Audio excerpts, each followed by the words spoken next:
Aqui no Jornal Gente, a gente vai falar mais sobre a China. Eu sei que você, ouvinte da Rádio Bandeirantes, tem muita curiosidade para entender como a China conseguiu virar um país da água para o vinho, não é? Em tão pouco tempo. O que aconteceu por lá, as comparações, como é a vida. Toda vez que a gente fala sobre isso aqui na Rádio Bandeirantes, a gente recebe muita manifestação de ouvinte querendo entender melhor. E por isso que o Emanuel Pessoa, que é o nosso colunista aqui, que fala sobre direito empresarial, também está conosco hoje para falar sobre a China. O Emanuel morou e trabalhou na China e aí vai dividir conosco essa experiência aqui nessa conversa diferente hoje aqui no Jornal Gente. Manuel, bom dia, obrigada por estar conosco mais uma vez. Thaís, bom dia. Eu que estou sempre muito contente, né? A gente tá junto às terças-feiras, você me dá um espaço na bancada, então muito obrigado pela generosidade, pelo convite. E também o Grupo Bandeirantes, que é um grupo muito tradicional e levando informação de qualidade para as pessoas. Que bom. Emanuel, antes da gente começar a falar sobre China, queria que você contasse para o nosso ouvinte como, quando, onde, o que você foi fazer na China. Thaís, essa é uma pergunta realmente que muita gente faz, né? Porque eu lembro quando você também pegou essa época, que as pessoas quando queriam ofender alguém diziam assim, vai para a China, né? Porque queriam dizer que estava indo para um lugar longe, desolado, com a ideia de ser pobre, problemático. E hoje, se alguém me disser, vai para a China, eu viro para a pessoa e pergunto quando. Né? Porque hoje é um lugar moderno, rico, bem-sucedido, seguro, tranquilo, que faz os Estados Unidos serem caros para comprar. Então, é totalmente diferente. O que todos nós, com mais de 40 anos, crescemos ouvindo falar que eram os Estados Unidos, hoje, na verdade, é a China.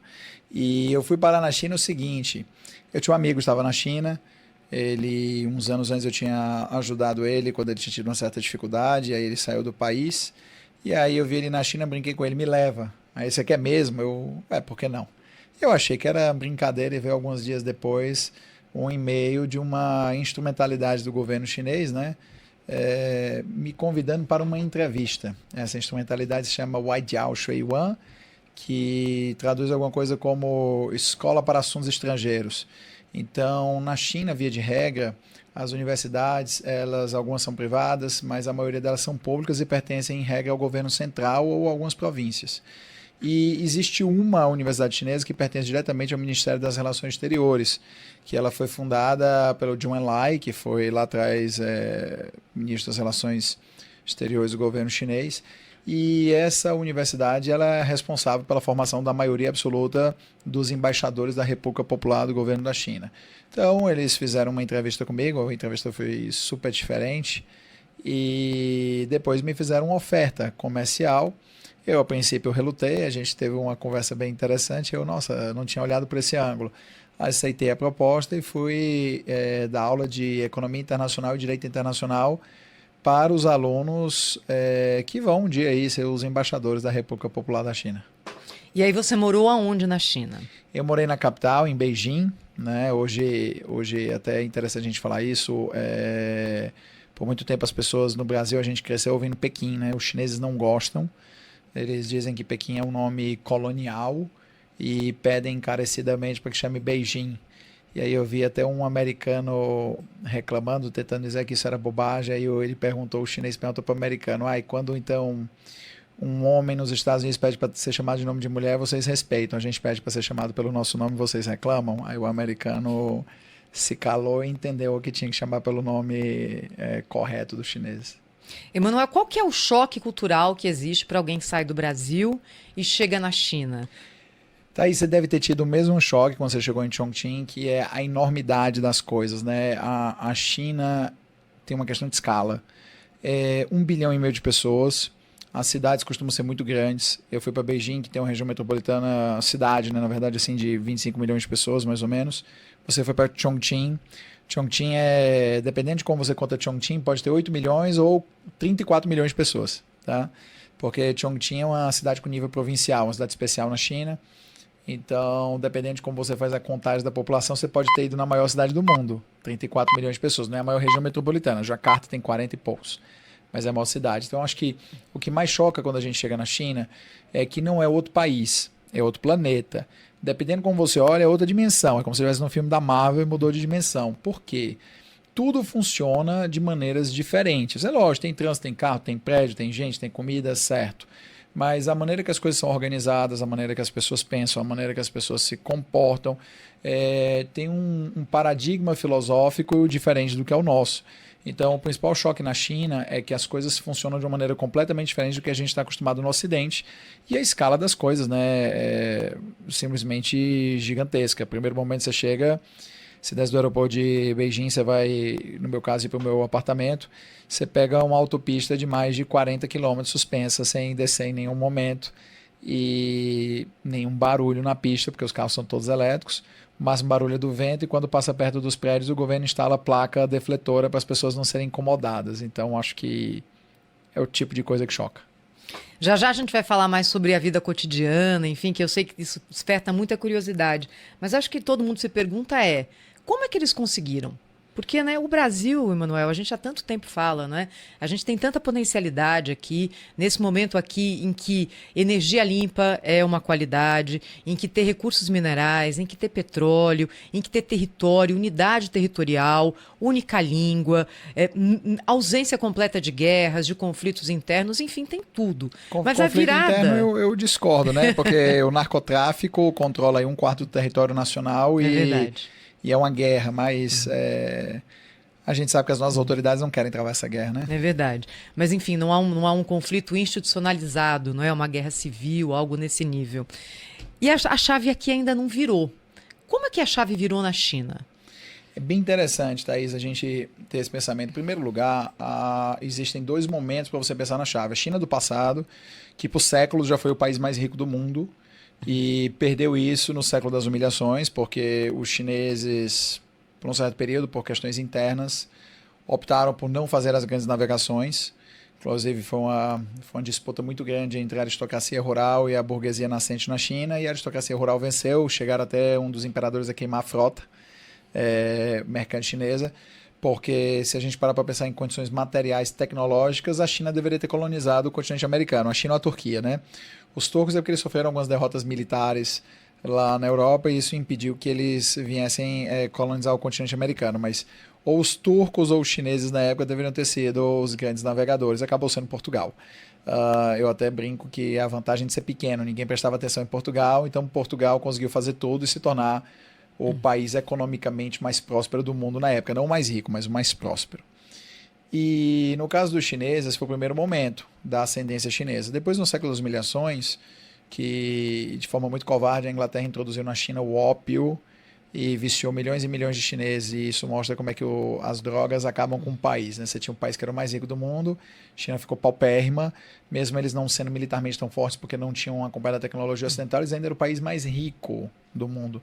Então a Inglaterra destruiu completamente a China e depois o Japão militarmente. E quando o governo comunista, né, assumiu em 1949, a China era um país extremamente pobre, por isso as pessoas falam vai para a China. Então, o que é a grande virada? Não se trata de ser comunismo, capitalismo, socialismo ou o que for. Se trata de uma coisa que o Brasil não tem, que é liderança. Tá? Liderança. As pessoas não entendem isso, mas quando pensam em país, mas elas entendem quando você fala em empresa. As pessoas sabem que uma empresa ela avança de acordo com o seu líder. O líder dá a cultura da empresa, dá o tom de trabalho, dá o tom de desenvolvimento, ele comanda, ele sabe fazer. Então, a grande diferença da China para o Brasil é liderança. O Brasil é lamentável, né? O Brasil não tem liderança. O Brasil tem chefes. A gente está conversando com o Emanuel Pessoa, advogado, colunista aqui da Rádio Bandeirantes, e ele está falando sobre a experiência dele na China. Emanuel, quando você dava aula para os chineses na escola de diplomacia, o que eles queriam saber da gente do Brasil? Então, essa é uma coisa que as pessoas imaginam que eu fui lá para falar de Brasil. Não foi para falar de Brasil. É engraçado. Eu dava aula... Mas eles não tinham curiosidade? Algumas coisas, mas é que é engraçado. Eu dava aula de economia chinesa para chinês. Tá? Então veja o seguinte. Eu sou um brasileiro. Eu sou formado em Direito, mestre em Direito 2 vezes, doutor em Direito e tenho uma certificação em negócio. E eu fui dar aula de economia internacional ou de economia chinesa para os chineses. Por quê? Porque estava no meu expertise do dia a dia, né? Uma das coisas que eu venho fazendo na televisão há muito tempo. Então é óbvio que assim, de vez em quando eles tinham curiosidade para perguntar coisas sobre o Brasil. Mas o fato é que os chineses, eles ao mesmo tempo são muito respeitosos. Então a maneira que eles expressam as curiosidades deles é fora da sala de aula, no bate-papo informal, ou quando os temas tocam os países. E aí eles realmente perguntam, mas o que eles mais gostam de entender sobre o Brasil, primeiro são questões culturais e também algumas vezes questões econômicas. Muitas vezes os chineses, e é engraçado, principalmente o chinês que vem para o Brasil, ele faz uma pergunta para mim que eu até tive tentando responder esse questionamento numa publicação em rede social. Ele pergunta para mim, por que vocês brasileiros não produzem as coisas? Aqui tem absolutamente tudo. Dói, né? Ouvir essa pergunta, hein? Então, os que vêm aqui, eles perguntam, mas eles falam assim, nossa, tem terra, tem gente para trabalhar, a mão de obra é barata, a mão de obra no Brasil hoje é mais barata que a chinesa, na média, tá? Para a indústria, é mais barata que a chinesa. Tem recurso natural, tem energia, tem terreno, tem tudo. Por que não produz, né? Então, eu acho que muitas curiosidades dos chineses passam por isso. Mas eles genericamente gostam do Brasil porque o Brasil tem meio que um alinhamento com a China hoje em questões internacionais. Então eu até digo para as pessoas, né, que são 2 pontos. Os chineses gostam do Lula. Tá? Se você não votou no Lula, sinto muito, mas os chineses gostam dele. E isso tem a ver com o alinhamento de posicionamentos nas relações internacionais. Às vezes eu acho até que o Lula exagera porque ele fica falando coisas que os próprios chineses são comedidos em falar. Então eu acho que às vezes ele deveria ter mais contenção e o interesse do Brasil são os brasileiros e não reorganização de ordem internacional. Só se isso beneficiasse a gente, mas enfim.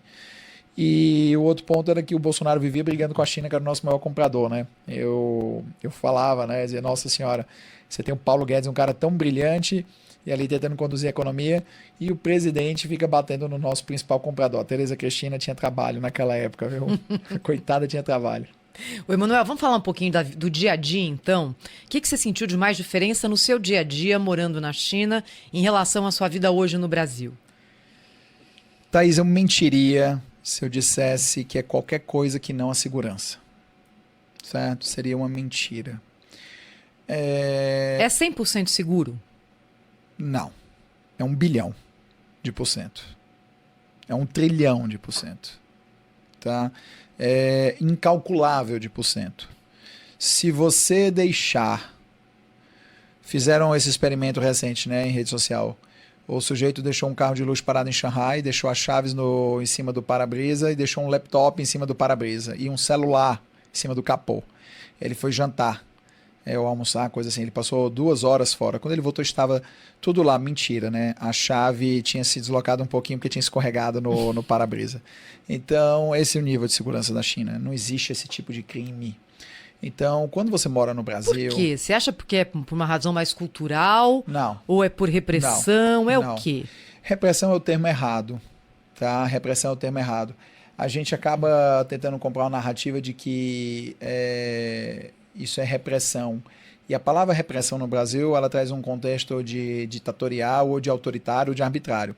A China é um país de leis, você pode não gostar do quanto o Estado usa a sua autoridade, mas se você parar para pensar, o STF usa autoridade no Brasil até mais forte do que o Estado chinês usa na China. Então eu acho que assim, as pessoas elas não entendem muito isso, que o Estado chinês é mais leve no uso da sua autoridade do que o Supremo Tribunal Federal quando quer.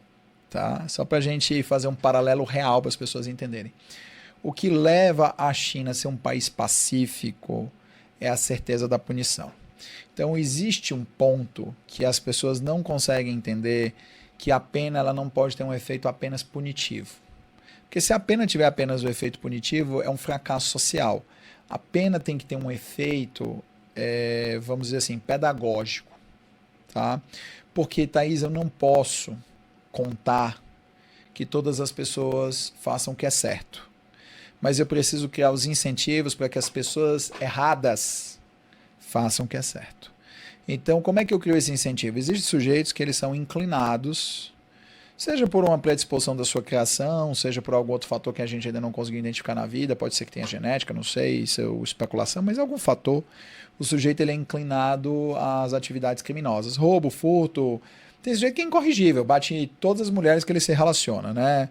A gente recentemente aí viu não vou falar nome para não dar processo, mas a gente viu um famoso aí que a namorada apanhou, né? E depois foi dizer que não tinha apanhado, e depois ela conseguiu se livrar dele, pediu medida protetiva e mostrou várias outras provas de que ela sofria na mão do sujeito. E o sujeito não é a primeira vez, né? Eu fico perguntando se essas moças não têm pai.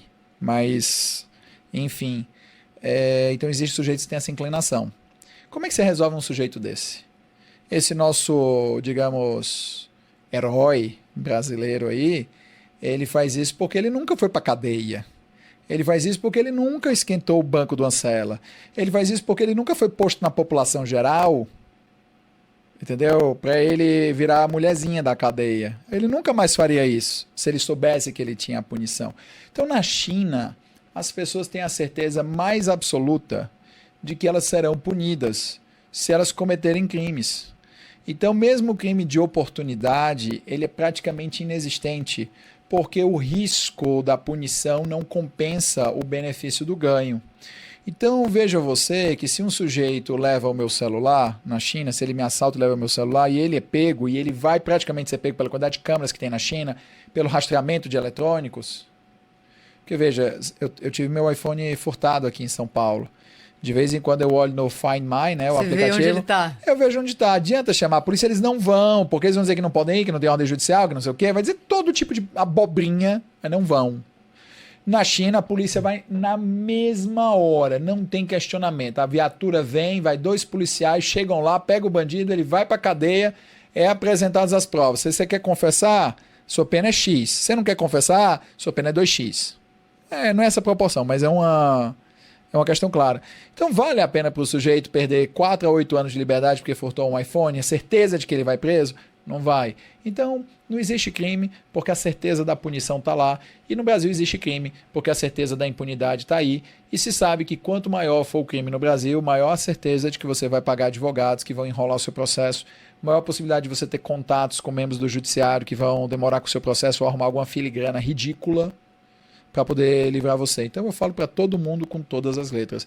O maior problema do Brasil se chama poder judiciário.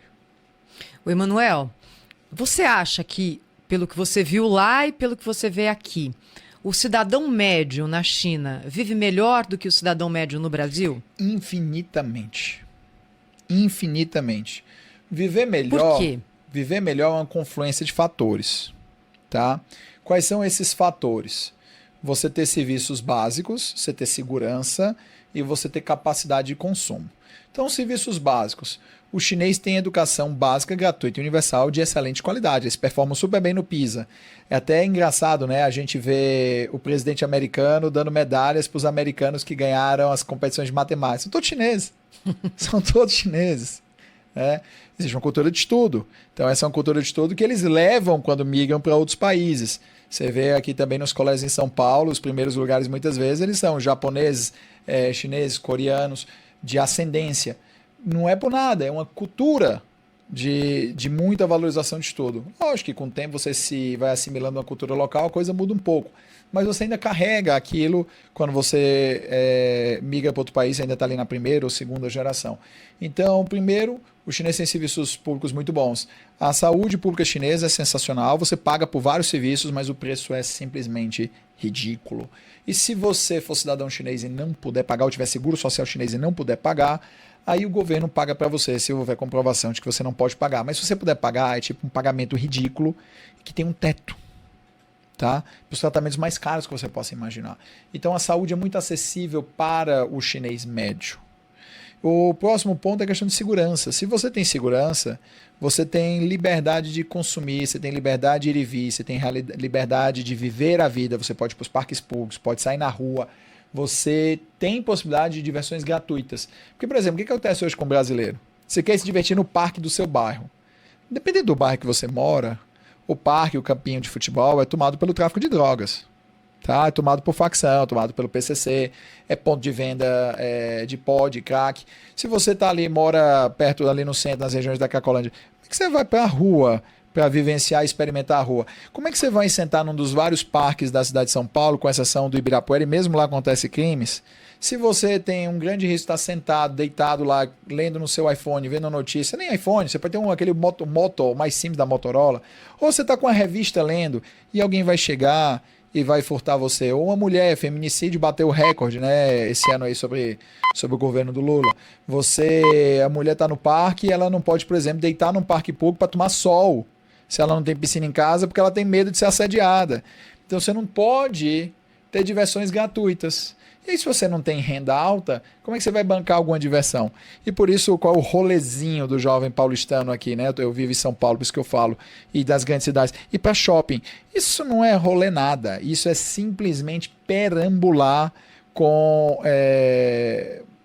ficando vendo super estímulo visual de loja, um consumismo, não tem nada a ver. Na China são os parques públicos lotados, são aquele bando de velhinho no meio da rua dançando e cantando, fazendo coreografia junto em tudo que é esquina. São as crianças nas praças brincando com aquelas pipas chinesas, que são bem legais. São as crianças no meio da rua correndo, as crianças vão e voltam sozinhas para a escola ou vão e voltam com os avós que ajudam a criar. Isso porque você tem a segurança. E por fim, a questão do consumo. O Brasil é um país, né? E eu falo para as pessoas, quando as pessoas criticam, eu digo, pô, tá 20 anos praticamente de um governo que se diz popular e de esquerda, e os caras não fizeram uma reforma tributária para desonerar o consumo. Aí sabe o que acontece? Eu ganho bem. Não ganho quanto eu gostaria, porque ninguém ganha quanto gostaria. Se você perguntar pro Elon Musk se ele ganha quanto ele gostaria, ele dizer, não, quero ganhar mais. Mas Thaís, olha um absurdo. Quando a gente vai na padaria comprar um pão, eu e um mendigo, nós dois pagamos no pão, se não tivesse imposto, o que dava para comprar 2 pãezinhos. Talvez 3, tá? Você imagina esse cara não pode comer direito, porque ele não tem dinheiro para isso. Imagina se não tivesse essa tributação. Você conseguisse diminuir preço de comida, de bens básicos de consumo, a dignidade que você não dá justamente para as pessoas mais pobres. Como você não facilitaria a classe média juntar dinheiro para comprar a casa ou fazer poupança que ajuda a reduzir a taxa de juros e aumentar a taxa de investimento nacional, que é um ciclo virtuoso. Na China praticamente não se tributa consumo. Então os bens na China são absurdamente, ridiculamente baratos. Então, por exemplo, o sujeito que ele ganha na China R$ 5.000 é como se ele ganhasse para consumir no Brasil mais de 10. Tá? Não, mais. É como se ganhasse uns 15 para consumir, por conta da diferença do preço relativo dos produtos. Eu tenho um aplicativo aqui, o Taobao, que é um aplicativo de compra tipo o Mercado Livre deles, tipo a Amazon deles, né? E ele tem uma função de escanear. Eu posso escanear aqui qualquer produto, ele vai me mostrar se tem para comprar ou não. Então, por exemplo, uma cadeira como aquela que está ali no cantinho, que ela nova, vai ser uma banquetinha dessa assim, couro, bonita e tal. Vai ser aqui no Brasil entre 500 e R$ 1.200. Eu vou comprar essa banquetinha no Taobao entre 80 e R$ 200, com toda certeza, ou menos, tá? Ou menos. Então, isso se traduz na qualidade de vida das pessoas, porque as pessoas podem comprar os produtos do dia a dia, não tem frustração de não participarem do consumo, não vão poder comprar um conversível, etc. Tudo bem, mas o básico do dia a dia com qualidade é acessível ao chinês que ganha pouco. Então o Brasil não permite que suas pessoas tenham dignidade. Emanuel, para a gente terminar aqui a nossa conversa, a gente sabe que muita gente hoje pensa na China como um gigante tecnológico também. Aliás, a China se colocou dessa forma, né? Não quero mais competir só na força de trabalho, no preço, eu quero ser também aqui pioneira em tecnologia. O que você viu lá de mais diferente em tecnologia? Pior que a China vai continuar conseguindo, Thaís, competir em preço de produtos tecnológicos, porque a China produz numa escala tão grande, numa eficiência tão maior do que hoje o Ocidente produz, que mesmo produtos caros, eles são muito mais baratos na China. Então, por exemplo, eu comprei na China um telefone de uma marca chamado Oppo. Tá? Eu acho que no Brasil já tem. E o Oppo é o iPhone da China. Ele é exatamente igual a um iPhone, mas ele roda no Android. Mas a interface, tudo igual. Tudo igual. Ele custa tipo... ele custa mais ou menos entre 35% e 40% do valor cheio do iPhone com as mesmas configurações. Uau! Tá?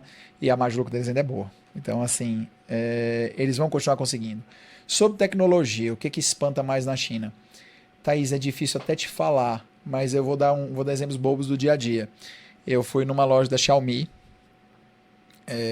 Desculpa, essa não foi Xiaomi, foi Huawei. Tá? Huawei, para quem não sabe, em mandarim é made in China, feito na China. Tá? Huawei significa feito na China, porque Hua também significa chinês também. Tá? Então, o que acontece? Eu fui lá e ele já tem uma tecnologia que você tira uma foto do computador com a mão. Como é que é isso? Está aqui a tela, você estende a sua palma, fecha a palma, você capturou a imagem. você arrasta a sua palma para outro dispositivo da Xiaomi, o escopo da Huawei. E joga? E você abre a mão empurrando e a imagem vai para o outro dispositivo. Eu te mostro o vídeo. Eu tenho isso aqui filmado, fazendo isso numa loja em Beijing, numa região chamada Wanfujing. Tá? Então a Huawei já faz isso. Os chineses hoje eles já conseguiram reduzir a latência em níveis tão absurdos que recentemente um neurocirurgião chinês estava na Itália e ele performou por robôs com latência quase zero, latência é o tempo de demora de resposta, fez uma cirurgia cerebral na China. Então daqui a pouco o médico vai estar em qualquer lugar do mundo, ele vai operar em qualquer lugar do mundo com tecnologia chinesa. Então os chineses eles investem muito pesado em tecnologias novas. E o surpreendente é que a tecnologia chega muito rápido à casa das pessoas. Então eles usam todo tipo de produto e automação. A classe média chinesa, em apartamentos novos, vive um nível de automação que, para quem é da nossa idade vai lembrar, parece que você vive os Jetsons. Mas é sério, parece que você vive os Jetsons. Tá? Pra você ter ideia, quando eu estava em Beijing, eles estavam licitando a primeira linha de carro aéreo do mundo. Então, essa linha de tráfego de carro aéreo em Beijing talvez esteja operacional em 2028. Tá? Aí você vai começar a ter os carros lá do Jetsons mesmo, voando. Em Wuhan, que é a cidade lá da origem lá do coronavírus, eu fui em Wuhan. Wuhan é uma cidade fenomenal. Coisa linda a cidade, tá, Thaís? É assim, espetacular. Eles já usam carro autônomo há muito tempo. Então, você tem alguns bairros em que o governo experimenta lá a autorização do carro autônomo. Sem batida, sem problema, tudo funcionando. Então eu acho que quando a gente para pensar em tecnologia da China, o ponto principal é que hoje eles são o país que mais registra patentes no mundo. A Universidade de Zhejiang, a Academia Nacional de Ciências, registra mais patentes que a Universidade de Harvard. Então a China hoje registra sozinha mais patentes que a União Europeia, o Japão e os Estados Unidos juntos. E muitas vezes coisa pro dia a dia. Então às vezes quando a gente era mais novo, passava na televisão... Nossa Senhora, Polishop, não, era um outro que passava, que vendia a meia Vivarina, a faca guinso. Isso. O grande desafio era a meia Vivarina no desafio. Quem vai a faca vencer? guinso corta qualquer coisa. Você passar a faca guinso na meia Vivarina, o que acontece? A Batalha dos Gigantes. Então, o que acontecia? Então você tinha aquelas revistas que você pegava no avião, na Varig, naquela época, que tinha um catálogo das quinquilharias que vinham dos Estados Unidos, que já eram made in China, a boa parte delas. Então hoje na China essas quinquilharias mais avançadas servem para o dia a dia. Então eu tinha, por exemplo, um negócio que eu colocava frutas e legumes, portátil, mais ou menos do tamanho, sei lá, uma caixinha, e aí eu colocava com água dentro e ele ozonizava. E aí depois de uma meia hora quando tirava, você via aquele monte de pontinho preto que era coisa de agrotóxico. Então eu tinha essa caixa em casa, tá? Então assim, por R$40. Não, 40 da moeda deles. Vai dar R$30. Então imagina, você poder desonizar a sua comida em casa, ozonizar a sua comida em casa para tirar o agrotóxico por 30 e poucos reais usando água corrente. Então é o tipo da coisa que você tem na China. E se eu te falar como é a Thermomix lá da Xiaomi, você não vai acreditar. A Thermomix da Xiaomi, falar pra você, eu queria casar com aquela Thermomix. O que é Thermomix? Thermomix é aquele aparelho que você coloca, o aparelho é bem esquisito, mas você coloca um monte de ingrediente, aperta o botão e a receita faz pronta. Tá? Você tá brincando? Não. Mas o da Xiaomi é 10 vezes melhor do que a que vende no Brasil, porque a do Brasil você ainda precisava mexer, fazer algumas coisas. A da Xiaomi, às vezes, ele identificava os produtos que você colocava e já propunha as receitas. Tá? Isso para não falar dos robôs. Eu vi muito em Shanghai, tá? Aquele cachorro robô que carrega até 150 quilos, as pessoas colocam as compras e ele vai andando com você no meio da rua. Tranquilo. Então essa é a China. Então, drone nem dá nem para brincar. Eu comprei um drone da DJI na China, que eu coloco ele para ir bem rápido, super velocidade. Ele detecta o vidro e ele para 1,5 metro do vidro. Não interessa a velocidade que eu coloquei, ele vai parar 1,5 metro do vidro. Tá? Então, são coisas do cotidiano, mas que revelam muito e tudo mais. Uma outra, tá, Thaís, assim, para arrematar. Tem um mictório no banheiro público da China que você faz pipi e ele analisa já a sua urina para mais de 70 resultados químicos de doença, de minerais, vitamina e tudo. Você pagava, sei lá, acho que era R$8, R$7 e saiu o exame clínico completo. Como na China tudo você paga no celular, você só destravava o celular, dá uma giradinha, aí ele olha o QR Code, estava pago, e aí ele vai pelo seu WeChat, então ele já mandava no seu WeChat o teu relatório do teu pipi, pra você saber se você estava com deficiência de ferro, anemia, glicose alta, tudo que você puder imaginar, ele te passava.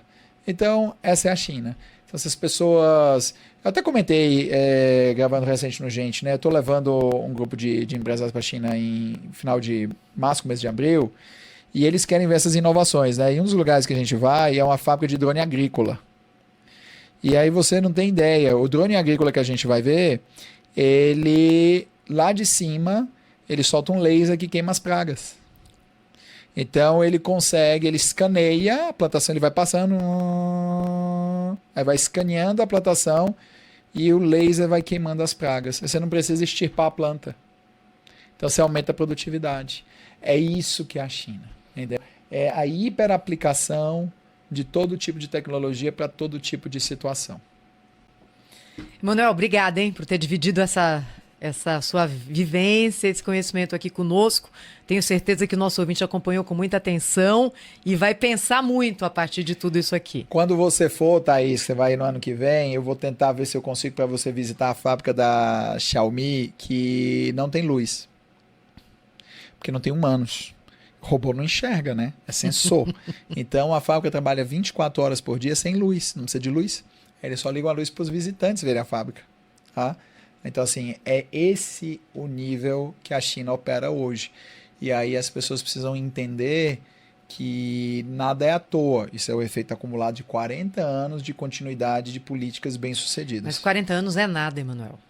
40 anos não é nada, Thaís. Você sabe qual é a desgraça do Brasil? É quando um político fala que não teve tempo, depois de exercer 2 mandatos, para fazer alguma coisa. Porque em 8 anos, você muda completamente o ciclo da educação básica.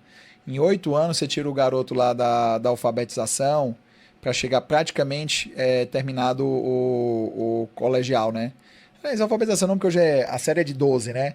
Mas você teve aí governos aí com continuidade de 14 anos e meio e a educação só piora. Se é o mesmo projeto, o mesmo governo, por que a educação do Brasil não virou a educação da Suíça? Porque quando você resolve a educação básica, todo o resto vai atrás. Porque as pessoas, quando elas aprendem a utilizar o conhecimento de forma adequada, elas podem se conduzir. Você vê que hoje não adianta as pessoas saberem ler se elas não sabem interpretar texto. Você vê em rede social, é melhor você não querer nem ler, porque as pessoas não conseguem nem interpretar texto. Então diz que menos de 50% da população brasileira interpreta textos adequadamente. E aí como é que essas pessoas se conduzem na vida se elas nem entendem o que acontece com elas? Então a educação no Brasil é um fracasso. Então 40 anos é nada? Não, 8 anos você resolve, 12 anos você resolve a educação básica inteira de um país. 40 anos é muito, Thaís, é mais do que suficiente. Com a liderança adequada, pessoas que têm um projeto, que engajem o país, você realmente consegue mudar tudo em 8 anos. Quem diz que não, está procurando desculpa para não fazer. Porque a empresa ela gira de um dia para o outro em 8 dias. Então por que a gente está falando que um país não consegue girar em 8 anos completamente? Então eu acho que eu, como todo brasileiro, eu tenho o saco cheio dos mesmos idiotas e paspalhos que mentem para as pessoas todo dia, enquanto você pega um avião e vai até a China e você vê a diferença de quando não mente. Você vai até a Coreia do Sul, você vê a diferença de quando não mente. Você vai até o Vietnã e vê a diferença de que eles estão nesse processo agora. Eles estão ficando ricos. Tá? Você vai no Japão e esse processo foi feito pelo Meiji, no século XIX, né? Dinastia Meiji, e gera frutos até hoje. Você vai na Tailândia, eles estão fazendo em menor escala agora. Você vê que eles são muito melhores no teste PISA do que a gente. Então não dá para a gente chegar e ficar dizendo... Vê a Polônia. A Polônia saiu do comunismo. Hoje a Polônia vai bater, daqui a 3 anos ou 4 anos, vai bater o PIB da Inglaterra. Tá voando. Tá? Então o que foi? Foi uma decisão política coerente, que ela é estável, de políticas públicas, que hoje tiveram um objetivo nacional. Então ou você tem uma liderança que realmente engaja o país para ir para frente, ou vai ter apenas chefes. Enquanto o Brasil for um país de chefes e não de líderes, o Brasil vai continuar patinando no gelo. E veja você, o PIB do Brasil, 2,3 trilhões de dólares. Se você for no Google e olhar o PIB do Brasil em 2011, 2,3 trilhões de dólares. Então, há 14 anos o nosso PIB não varia em dólar. 30 mil reais hoje é mais ou menos 5 mil reais em 2010 em poder de compra. Então, será que não tem alguma coisa efetivamente errada? Eu acho que as pessoas têm que parar de ter político de estimação. E a única coisa de estimação que você tem que ter é um cão, um gato, né? Nosso caso, né, Thaís? Nós somos dos gatos, né? E bola para frente. Eu espero que as pessoas comecem a mudar a mentalidade. Eu acho que viajar ajuda muito as pessoas verem o que é empulhação e o que é verdade. Emanuel Pessoa, obrigada, Emanuel. Bom Natal para você. Até a próxima aqui. Obrigado, Thaís. Feliz Natal para você, para a audiência. Fiquem com Deus. Obrigada.